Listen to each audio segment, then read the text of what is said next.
പത്രോസ് ക്രിസ്തുവിന്റെ കൂടെ നടന്നതാ. ക്രിസ്തുവിനെ തള്ളിപ്പറഞ്ഞ പത്രോസിന്റെ മേൽ പരിശുദ്ധാത്മാവ് വന്നപ്പോൾ ആള് മാറിയവനെ പോലെ പരിശുദ്ധാത്മാവ്. പക്ഷെ അവിടെ പത്രോസിന്റെ യാത്ര പരിശുദ്ധാത്മാവ് വിഷയം കിട്ടിയപ്പം തീർന്നു പോയോ? ഇല്ല, അവിടുന്ന് സ്റ്റിൽ ഉണ്ട്. കാരണം നമുക്കറിയാം, പത്രോസിന് ഒരു ദർശനത്തിൽ കാണാം, തുപ്പട്ടി സ്വർഗത്തിൽ നിന്ന് ഇറങ്ങി വരുന്നു, സകല ഇഴഞ്ചാതികളും അതിന്റെ മേലുണ്ടായിരുന്നു, എല്ലാ റെപ്റ്റൈൽസുമായിട്ട് ഒരു ബാസ്ക്കറ്റ് ഇറങ്ങി വരുന്നത് കണ്ടു. ഉടനെ ഒരു ശബ്ദം കേട്ടു, പത്രോസെ എണീറ്റ് അറുത്ത് തിന്നുക എന്നുള്ളത്.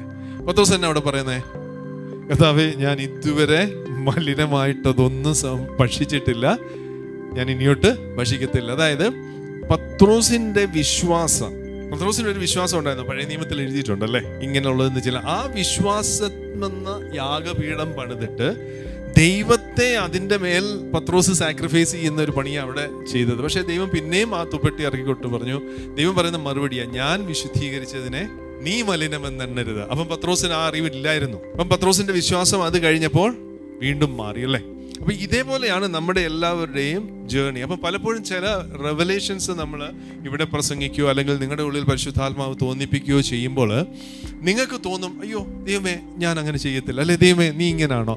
പക്ഷേ ദൈവം ആഗ്രഹിക്കുന്നത് നമ്മൾ ദൈവത്തെക്കുറിച്ചുള്ള ബോധ്യങ്ങളിൽ, ദൈവത്തെക്കുറിച്ച്, ദൈവത്തിൻ്റെ നേച്ചറിനെ കുറിച്ചുള്ള അറിവിൽ വളരണം.